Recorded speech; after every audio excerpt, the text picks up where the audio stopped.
Hello everyone, and welcome back to a new episode of Actors Are Born. Today, we're putting the spotlight on a giant, a man who redefined the very concept of a leading man in Hollywood. He wasn't tall, he wasn't the classic cover boy handsome, but with his immense talent, he forced the world to watch him, to believe him, to connect with him. We're talking about the chameleonic, the perfectionist, the inimitable Dustin Hoffman. His is the story of someone who made it against all odds. Born in Los Angeles in 1937, the son of Jewish immigrants, young Dustin didn't dream of the cinema, but of the piano. It was only in college that, almost by chance, he enrolled in an acting class to get a good grade.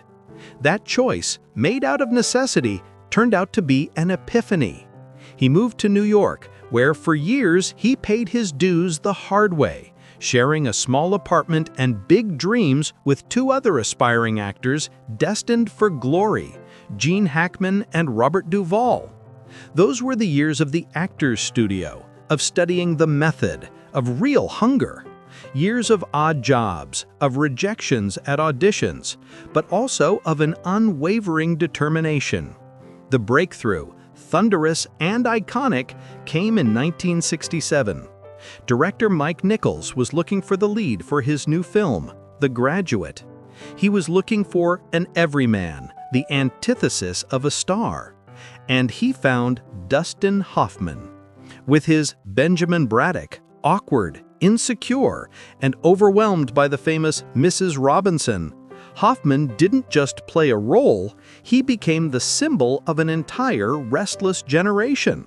The film was a worldwide success, and he, at 30, was a star. But this is where the real magic begins. Hoffman refused to be trapped in a cliché. If The Graduate made him famous, his subsequent films would consecrate him as one of the greatest transformation artists in the history of cinema. Just 2 years later, he made himself ugly, contorted his body, adopted a limp and a shrill voice to become the unforgettable Rico Razzo Rizzo in Midnight Cowboy. His performance is so visceral and heartbreaking it leaves you breathless. From then on, his career is a gallery of characters who were polar opposites. He is the combative yet vulnerable father, fighting for custody of his son in Kramer vs. Kramer, a role that earned him his first, well-deserved Oscar. He is the unemployed actor who disguises himself as a woman to find work in the brilliant comedy Tootsie, showcasing perfect comedic timing and extraordinary sensitivity. And then, in 1988, came what is perhaps his most famous performance, Raymond Babbitt in Rain Man. To prepare, Hoffman spent months studying and interacting with autistic individuals, building the character with an almost obsessive attention to detail. The result is a masterpiece of mimicry and humanity, a performance that doesn't just mimic a condition, but gives it a soul. The second Oscar arrived, cementing his status as a living legend. But what lies behind these transformations? An almost maniacal perfectionism. Hoffman is known for being a difficult actor on set, one who questions every line, every gesture, pushing himself and his colleagues to the limit.